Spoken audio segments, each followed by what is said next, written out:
Namaste. Welcome to yet another episode of Brandsutra Talk Series, my conversation with Industry Trailblazers, where we will invite our colleagues from different parts of the world to come forward and converse about their journey as a marketeers and share their experiences with us, thus we can learn from them. Brandsutra Talk Series is the extension of my enduring endeavor to share knowledge and learning to all the future brand custodians, creative minds, strategists, and future marketeers so we all can come together to evolve as an industry and work towards to bringing more professional approaches and respect to what we practice. Today, I have with me a strong, accomplished lady, a friend, Babita Baruah, managing partner, GTB India, a part of WPP Group, whom I know for a few years now. Passionate mother to the 15-year-old daughter Joya. She is well known in global advertising and iconic about her works in India. I've seen her speaking in few marketing forums, and every time I listen to her, I get more inspired by her dedication and passion towards advertising profession. She has over 2 decades of experiences of working in advertising, managing wide portfolio of categories across FMCG, finance, and technology. She has been the part of global agency team for Nestle, Unilever, and Johnson and Johnson, and have led the agency team for Nokia and later for PepsiCo. So we will also speak to her about her extensive career in agency and how she is coping with this demanding profession for last 2 decades. Babita was invited in Harvard Business School as a speaker on a trends in Indian marketing and also at the Women Influence Forum Geneva in 2017. Babita likes mentoring young professionals and has been engaged with Management Institute for making workplace culture conducive to inspire talents and strong partnership. Has also initiated a very interesting program, CRO. We'll also try to learn more about her program CRO during the discussion today. Babita, welcome to Brandsutra Talk Series. It is such an honor to have you with us today for this week's session.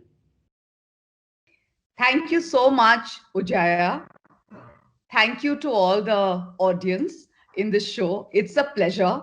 Ujaya, you are very, very generous when you talk about me and my profile. Honestly, at the end of the day, both of us are just professionals in this industry, trying to do the best for the businesses we work on. That's the only introduction that I have for myself.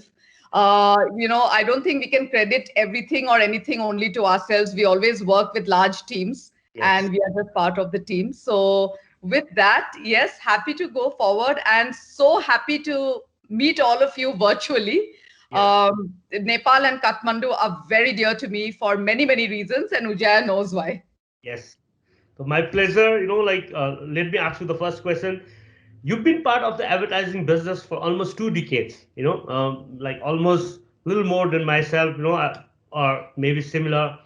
Can you please share about your all your career in advertising? How did you start, and what were the learnings which inspired you to remain in the agency life forever? It's a very interesting story because I must say that I chanced upon advertising Yes. and it was not really that well thought out as a focus.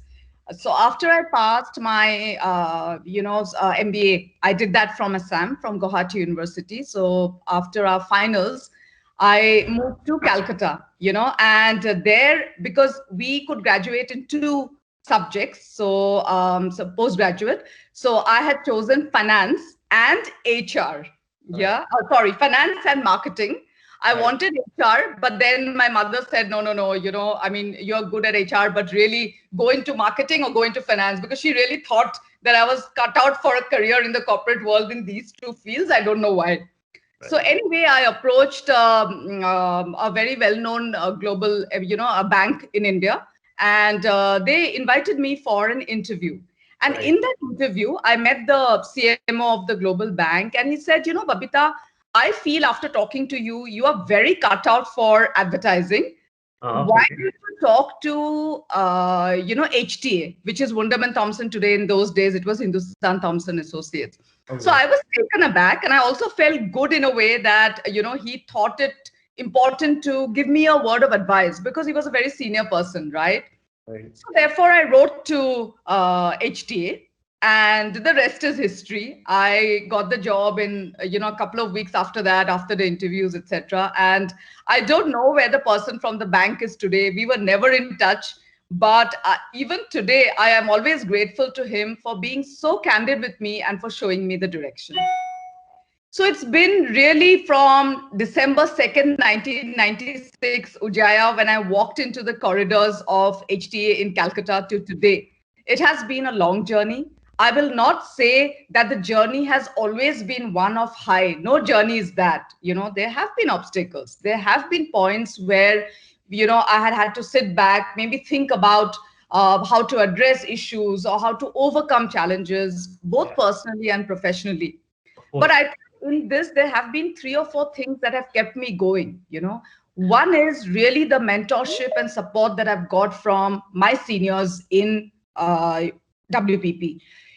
All of them in various fields have always encouraged me to, I'm a bit of a maverick, and I've always been encouraged and supported by the organization. Right. The second is the power of relationships. A lot of clients over time have now become professional friends. We still talk, we still connect. There's healthy competition, but I truly believe that our industry is based on relationships as much as innovations and what we bring to the table as solutions. The Exactly. third is it made me recognize the power of being a woman and the confidence of being able to express myself as a woman in an industry which is so full of expression and so full of icons. Yeah. And the last, of course, is my love for advertising and creativity itself. I could not have chosen a better industry and a better organization. So, this is really what has kept me going, Ujaya. Fantastic. Like the love for the industry. We all love our industry, advertising. That's why we are here for such a long time. And like you rightly pointed out, the relationship is also key to our business. And of course, one another thing I really truly believe is the blessing from your mom. I also truly believe that, blessing from the mothers and the parents is very key in our life. Now that as I can see that you've been in this career for such a long time, and you have had an opportunity to work for like different brands, a lot of key global FMCG brands, and now also heading an agency business which is exclusively managing the global automobile brand. How is it different in terms of planning? I'm sure the consumer journey between these two categories, FMCG versus automobile, will be quite different from each other, as I feel many FMCG brands could be quite impulsive purchase, while the automobile is a more engaged purchase. How do you see this? It is different. There are similarities, of course, because at the end of the day, the similarities, I think, lie in understanding the consumer, understanding behavior, understanding trends, right? Right. And understanding motivations. So, all of that, I think, is similar across categories, and we can't lose sight of that. I think embracing technology and digital journeys themselves, again, is a similarity across. But Sure. Ujjayi, you are right with your question. The journeys between the kind of purchase behavior actually makes the journeys different, Right. because this is not impulse. This is very informed decision making, right? Right. And the entire purchase journey, it used to be almost 90 days before. It has now, of course, thanks to digital, thanks to, just the intervention of digital in both information seeking as well as transaction being faster. Now the journeys have become shorter, between 30 to 45 or 60 at best. But Okay. even then, it's a long journey, right? Right. Right. So, really, in the business that I work in and the brand that I manage, the customer journey is not just critical, but for us, everything we do is connected to every stage of the customer journey, and every customer journey has an exploration stage where the customer is out exploring options, the need stage. And what can we do at that stage? So, for example, and these are some things which are not confidential, so I'm sharing with you. Some of the best strategies at the explore stage are your search engine optimization strategy. And that itself becomes very critical. Where are you when the person is looking for, not just for you, but for the category, Yes. right? Best choice, etc. Yes. Then, as a brand, where are you in the business? Where are you in the news? what are the kind of new news you are making, what are the kind of cultural impacts you are creating. All of that works in this stage. Then we have the next stage, which is a consideration stage, where now the customer is now zeroing in on choices for him or her. And at this stage, it is very important as a brand to address any barriers or challenges, because now the decision making is coming more closer to considering you, right, as a brand. So that's when we really work together to we get deeper into, from the category we move deeper into the brand, we move deeper into different touch points, different challenges, and different solutions that can be offered. Post that, of course, is the buying stage. And then this category is different from a lot others because the ownership is actually the beginning of another journey in automobiles, Right. because once you own a vehicle, the journey of ownership, which is the cost of ownership, or as we call it, the value of ownership, Right. starts with the cost of servicing, the cost of spare parts, the cost of maintenance, etc., but also the joy of the drive, the fun of driving, the safety features. And as you go ahead, your upgrade decision, everything, your engagement as owners, how can owners become advocates for the brand? All of this are that last part of the journey. We don't do as much because the categories, some categories in FMCG, they don't do that because it's an impulse purchase, right? For there, the needs are different. But this has been a great journey. And Ujaya, I would, if any of the viewers here are interested, you could search for, there is a Google case study Okay. on online to offline attribution. It's called O2O. And Okay. this was done as a project to really understand the journey in automobiles is a seamless transition from online to offline, right? Because your test drive is offline, your purchase is offline, your consumption is offline. Now Okay. it's also a little online with your digital apps, etc. But driving the car is offline, right? But you're searching for information, you are comparing it, you're talking about it, you're looking for it on websites, etc. online. So this seamlessness is very, very important. And increasingly, we've seen, and again, these are Google studies which show that the touch points, which are digital touch points, as the consumer moves down the funnel, is as high as close to 30. Sorry, out of a total of 30, it's as high as for some brands in the category as maybe 25, 26, which is a very high number, you know. So these businesses, and again, the business that I work in, we are highly digital in the way we look at it. We are highly performance oriented in the way we approach business. Fantastic. Like beautiful combination of online to offline, kind of seamless, integration that is required in the kind of business that you are in right now. As you know that I also run an agency group based in Kathmandu, and I know could be quite challenging at times as you have to inspire both your team and manage different portfolio of client at the same time, as the head of the agency business. How do you balance between client, your agency team, and your personal life? For me, the definition of balance has always been extremities. Yeah. I have never looked at balance as keep everybody satisfied or happy, because Right. that actually averages down performance or productivity, in my opinion, and from what I've seen in experience. Because you can never push yourself to excel at one end if you're always pulling yourself down to satisfy every key stakeholder in your relationship, including personal. So therefore, the first answer is everybody is not happy at the same time, Ujaya. And I can tell you that. Let me start with personal. I've done a lot of trade-offs in my personal life. Say when it comes to just sheer things like maybe time with my daughter at times, or participating in some family engagements as time as compared to preference for a very critical meeting or a very critical travel, or a business that has maybe I'm at home, but I'm stuck to my machine or my phone because I'm handling something. Yes. Similarly, with the team, we are very, very proud of our team, and there are very strong initiatives to keep a team motivated, especially because the business I work in, we work primarily on one business, so you need a highly motivated team to work on the business. But at the same time, we are very clear that the motivated team also has to realize that we are accountable for the business. We are accountable to the client. And therefore, at the end of the day, understanding, being very agile, being very responsive, and optimizing budgets, optimizing people, optimizing what we bring to the table are of paramount importance. So I'll come back to what I said. At the overall level, it is balance.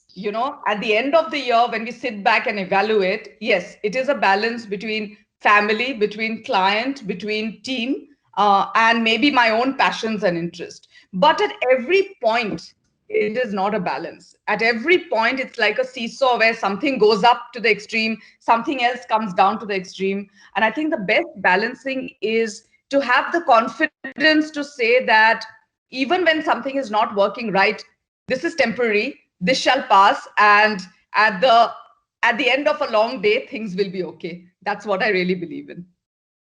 Fantastic. Balance is the key to the life, and that's what I suppose we are all experiencing at this point of time as well, hoping that the better days are just not far away. Uh, you have had a very successful career in agency, and I'm sure there are many successful partnership with your clients, which must have been the part of this journey. Can you share a campaign, like that you did, which you are very proud of, which was very successful as a partnership, and what inspired that idea, that big idea, and what was the process that you followed to make that campaign successful, and was it driven by some key consumer insights? Yes. Every piece of work that we are proud of, behind it is a powerful consumer insight. Because finally, without that, it'll not be a piece of work that has relevance, that has empathy, for the consumer. Right. I'll give you two examples, Ujaya.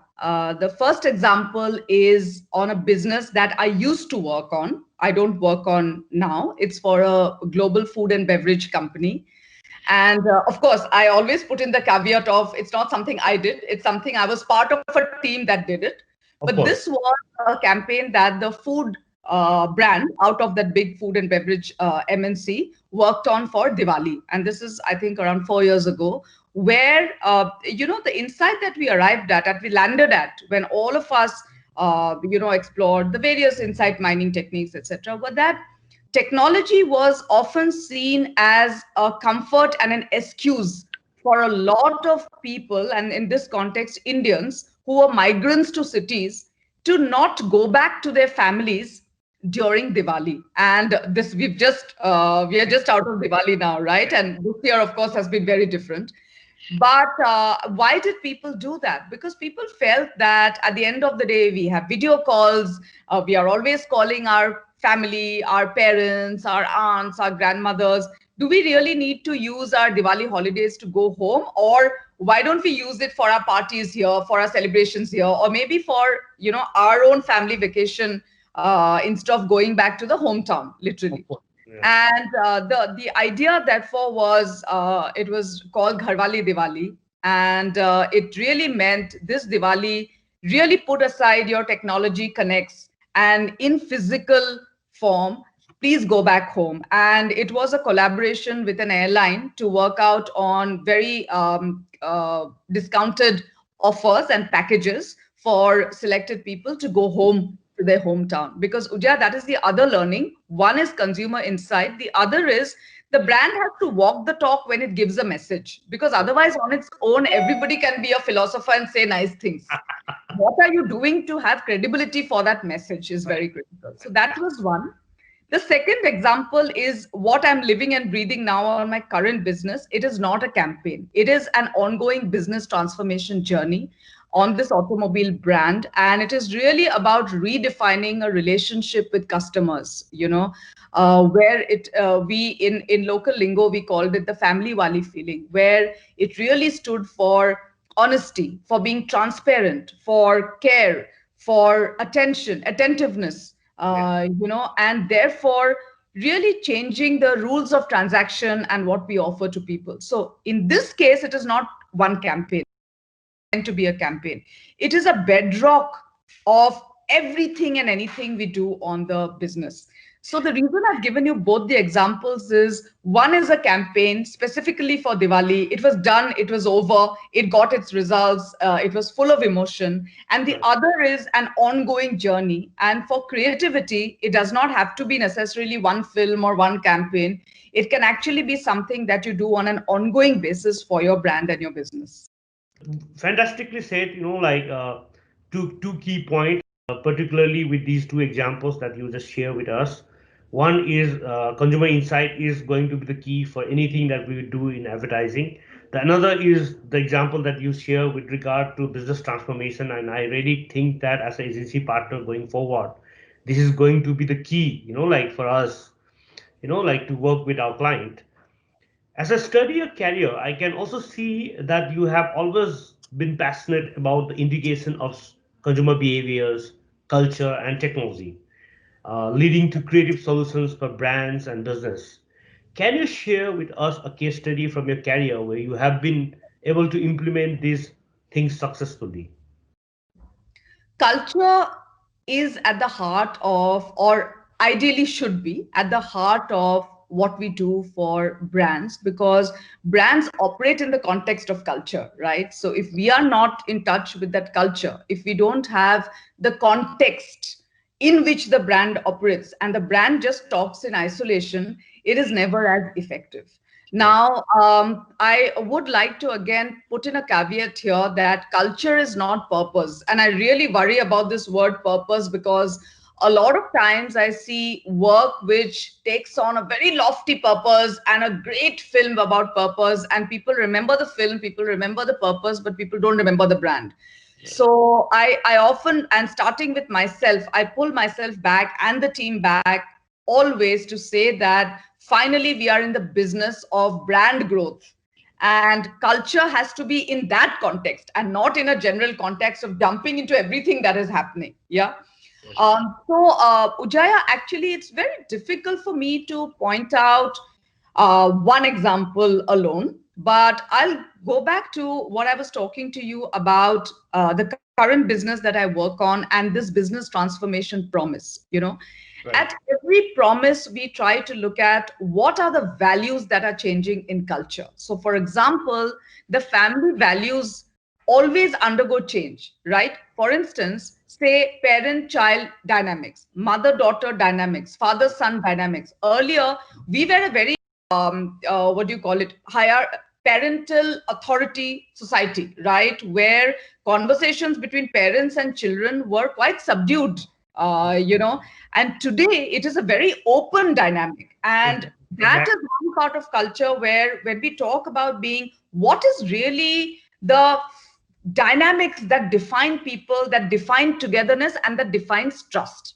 Right. So that translated into one of the campaigns that we did for this year festive on this brand, where it just shows dynamic the relationship between friends when it comes to forgiveness as a value, and the Okay. relationship between a mother and a daughter when it comes to support that the daughter gives the mother and the mother gives the daughter. So that's one aspect of getting in the culture. And technology, again, is the bedrock, especially for this category and the business that I work on, because deliverables is mostly through technology, whether it is through targeted messaging, so that the right people see the message at the right time. We do not have the need to carpet bomb all messages like we used to do earlier, right? Of course, we need, for reach and for impact, there is a role that, big media plays, and it is there.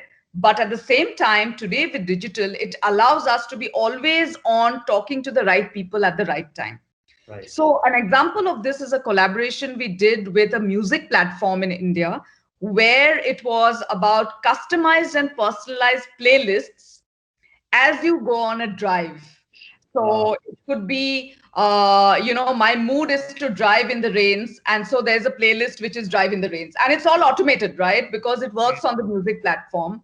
Wow. And this was really, really, we tried it out. And this, we really like, I mean, the results were pretty much, in fact, it went a little beyond what we expected. But, anything that you try out for the first time, Ujaya, I would not always measure it only by the results, because when you try out something for the first time, you're also going into uncharted territory. I Yes. think given that, this has given us the confidence as a brand between the client and us to explore something like this further. So that is like fantastic news. And that's a great example of, again, culture and technology. And on this business, we really, really push for collaboration with external partners to bring culture, technology together for the business. Wow. Beautiful example, like I mean, like I wish I could do something like that for our client over here as well, and like you rightly pointed out, technology has become an integral part of the whole, marketing game right now, like therefore in that context, and I've been asking this question to other speakers as well, as we see the digital and data is becoming more and more integral part of the advertising business, and our industry, as we know, are changing and adapting fast to the fascinating world of data. How do you think data will work in helping advertising business? And what will be the role of brand marketers like you, ourselves, like with the sheer dominance of technology in our industry? So, data, you can't run away from the fact that data is here to stay. Yeah, Along with data, why stop at data? What does data bring along with it today in the age of technology? We are contending with AI, we are contending with machine learning, we are contending with automation, we are contending with data that really connects different parts of the consumer journeys together, yeah, right? We are contending with data that allows us to automatically reach out to the right consumer at the right time, at the right moment, in matter of seconds, yeah, correct? So the understanding and upskilling or getting in these competencies into the agency as well as the client is of paramount importance, okay, because otherwise we will always look at data as that animal that we fear instead of that beautiful collaboration that we can have to work together. nice, nice, What we should never forget is data works together with people. Data is not here to replace storytelling, to replace strategic thinking, but to help us take strategic thinking, storytelling, media reach, media plans, innovations to the next level. And often people, again, I feel that's my sense that there's almost a kind of a fear. Okay, will the next creative script now be written by AI and not by a creative person? And to me, you can always experiment with AI writing scripts, and that's fantastic. Maybe that will happen, and it is already happening now. But behind all of that, there are people who are working on it. For everything that we do online, there are enough things that we are also doing in the analog world and in the offline world. And I feel, and because we are talking this industry, I'm staying with the communications industry and the business I'm in. Data is really here to scale up. And this is a term which everyone uses, but I'm also using it, which is personalization at scale. And I think you could never do that without data. You can be very personal. I, as a brand, can reach out to you, Ujaya, at a time of a day, or why day, at a moment when I know what you are thinking and feeling, and give you something which will make your life better with a brand promise. Now, I can do that simultaneously to hundreds of people like you. And that was not possible before. That right, is the beauty of data. And the only way to do it is to be a student. I okay, myself, between, of course, the company that I work in really invests in people and upskilling us, reskilling us. But even personally, Ujaya, I subscribe to a lot of online courses. I'm forever a student when it comes to this, because if, as leaders of our own companies or in the industry, we are not conversant with what data can bring to the table, we will never be able to motivate our teams to believe in this and take this forward. fantastically said. Like we just, I mean, the data is only going to complement us in the whole process. Correct. Like storytelling and the strategic thinking will still remain. Like you rightly pointed out, I'm quite excited about these thought process that you've just given to us right now. In the country like Nepal, like we still have challenges in terms of both primary and secondary data. And in such circumstances, What do you recommend us to follow or benchmark in our business planning for our clients? Let's say in the automobile category, as you have experience of managing a global automobile brand for a few years now. Look, I would replace data with consumer information to make things easy because you've mentioned your market. It's a relatively smaller market, and you said that you don't have as much access to the kind of data that maybe some of us or some other markets have, Right. right? Right. But to me, that is not a deterrent because the smaller the market, if you just look at it, you can go deeper into understanding your consumer.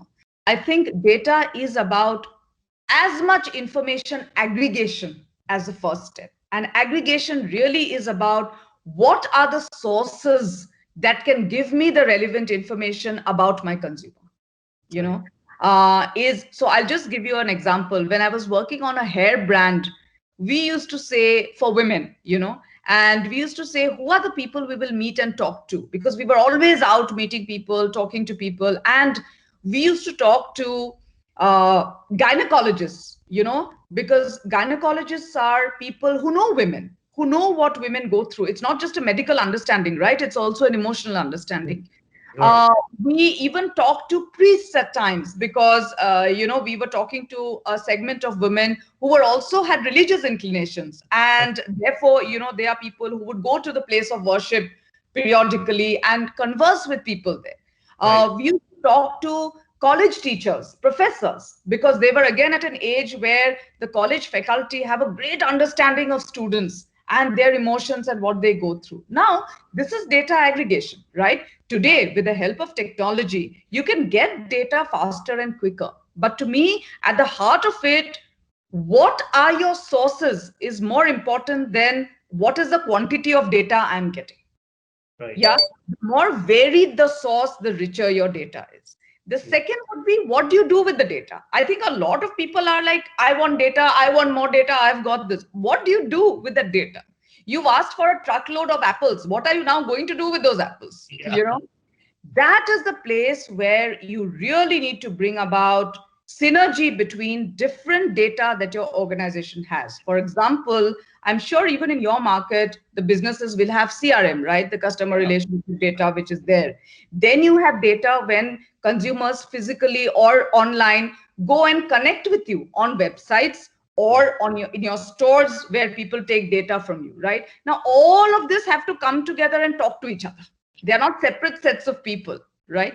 The Yeah. third thing is, now that I have consolidated this data, what do I do with it? How do I use it? How do I use it for insights? How do I use it for my media plan so that I reach the right audience at the right time?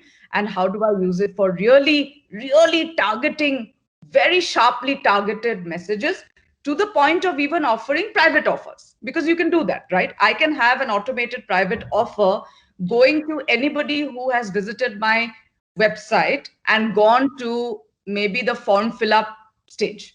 Correct? Because now you know that the mindset is, Right. this Yeah. person is more inclined now to trying out. Why don't I give an incentive at that stage? And you'll Yeah. see that any shopping that you do, you'll see next time you are on any site or on social media, you'll see there's a offer of, especially for you, 20% off in your shopping cart. That's nothing but it's just private offers where again data comes into play. Right.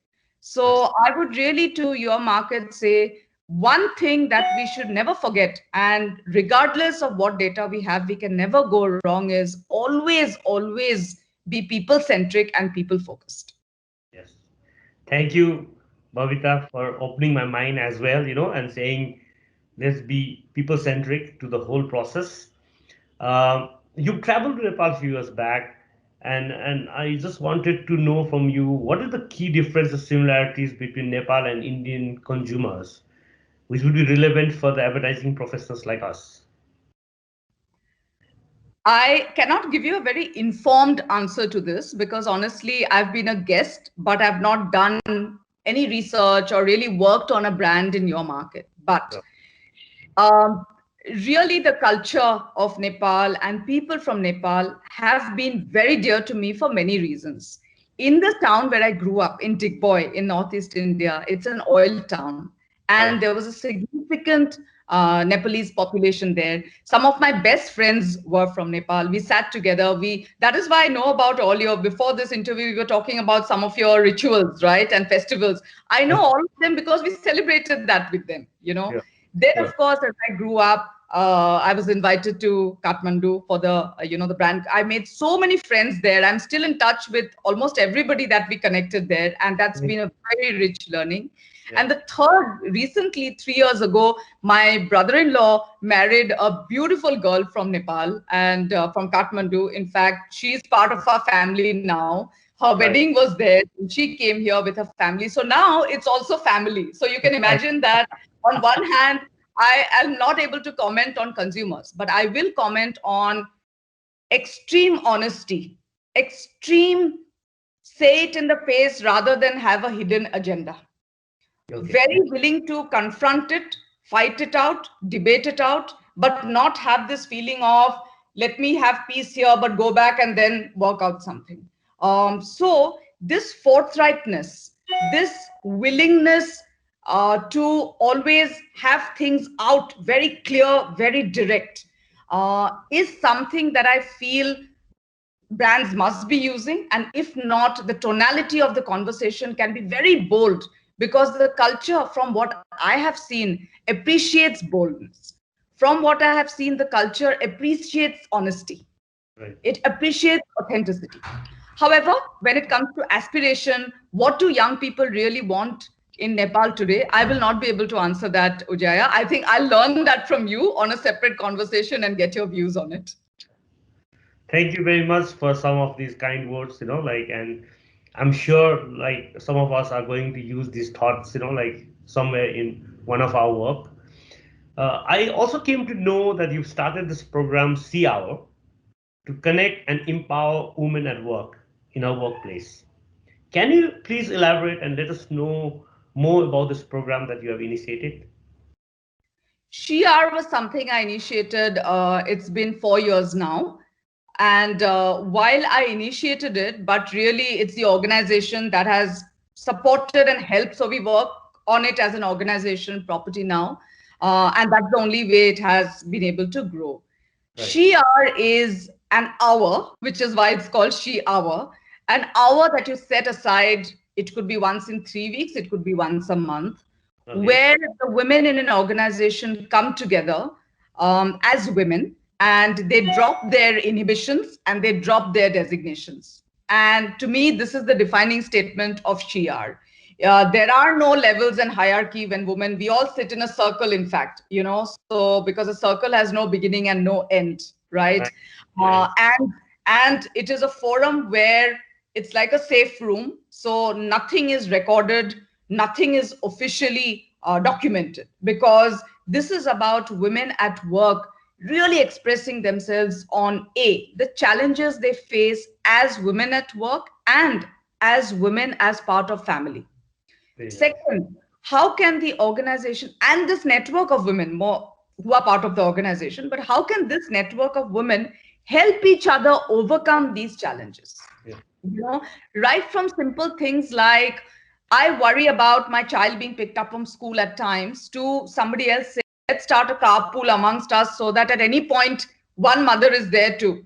Simple example like that. Two, taking master classes in public speaking, inviting inspiring guests, which are both men and women, Right. as speakers to really motivate. And we've had fantastic guests, Ujaya. We've got people from various fields. In fact, next week we are talking to a woman who she's a woman who and her child, her son, and their story together and their journey where she's really encouraged her child to get into his passion, which is cooking, and how she has overcome her career hurdles into being a professional woman as well as being a mother, and doing this for her son. So we're looking forward to that session. So that's what Shiar is. We are planning next year, of course, to, we should always extend ideas. These ideas are never closed within one forum. So we already invite a lot of other opcos to this. Maybe we'll make it a more open forum. Maybe we'll share some of the inspiring guest speak, etc., to a larger forum so that even other women can gain out of it. So that's Shia. Yeah, that's very nice.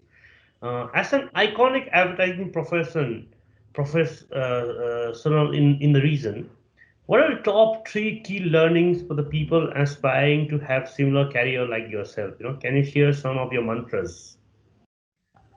The first thing is, especially in, look, advertising is a smaller subset now, so it's more communication, right? It's more brand building. But in this world, the going is rough along with the smooth, and only the strongest survive truly. The strongest and the fittest survive. And by fit, I really mean, are you always learning new things? Are you always updated with what's happening? Are you always updated with trends? So you have to come into this journey with your eyes open to understand that it is a rough and tough journey, especially at the beginning of the journey, you Yeah. know and that's important. But every journey that is successful has to be a difficult journey, so I think that's the positive of it. So be ready for a tough fight and a tough journey. That's number one. Number two, um, this is an industry that is about expression. So I think the ability to express and to have the boldness in us to express, to have the courage in us to express, not just express for the client or for a brand in terms of advertising or messaging, but also our points of view on what are the new trends, what is behavior, what do we think about the entire business that we are in. However, within protocol of what is allowed in the company, without damaging the reputation of the company or the brand or the business. Please, I'm not saying be a rebel. When we're part of an organization, we have to be very conscious of what we speak and express. But Yeah. express does not mean express in public media, right? Express is, are we standing up within our teams with the client on business and really talking about what we feel? Because I think today's age allows us to do that. We talk so much about young people as well as, and young is not age. It is never about age. It is about mindset. And Exactly. young mindset is defined as always being a student, Yeah. always being spontaneous, always being agile. You know, I turned 50 on November 4th. I Yeah. define myself as somebody who always strives to be this mindset that I talked about. Yeah, so I really don't want any misinterpretation on this front. So the first, of course, is be ready for the tough journey. The second is be very expressive. And the third, and that's my favorite, is be kind. Yeah. And the quote that I use, which is not my quote, but I use it and share it, like I said, which is, if you have to choose between the right thing and the kind thing, always choose the kind thing as far as possible. These are my three, my own personal mantras, really. Each one has his or her own. So it's really about believing in them. Yeah. Thank you for sharing some of these mantras. I really like your last thought on kindness. Kindness is the key and it's people to people relationship. And also, you spoke about it's all about the mindset. Therefore, being young hearted or young in mind is more important than anything else. As a parting note for the marketers in Nepal, what are the areas you feel we should improve to do some great advertising work, or maybe, like you said, communication works? From what I saw in the brand summit that I attended a few years ago, the work was fantastic for the market. I've Yeah. also been part of teams where I've worked with my counterparts in Kathmandu on other businesses, not on my current business. And again, I've been fascinated by the kind of work which is done. What I feel can only help further, because there's already good work, is technology. This is where technology comes into play, where the world is at our feet when it comes to exposure. Right. What are the forums in which we are participating? What are the forums in which we are attending? What are the kind of forums that we ourselves can host, where we do not have a gap between us and the rest of the world?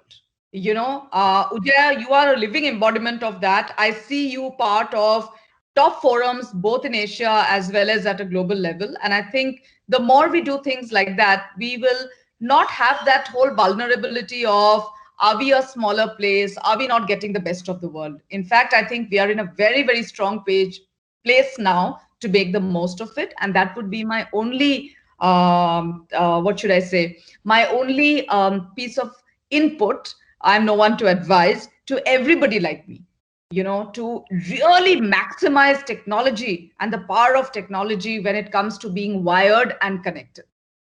Great. Thank you, Babita, for being with us today and sharing your thoughts. It has been a good learning for me, and some of your examples today have also opened my minds as well as to explore some new thinking in my industry. Thank you once again. Hope you enjoyed this session. I did. I also look forward to visiting you soon once is behind us. Of course. And I really, if I do hope this session has been useful for all our viewers. Thank you very much.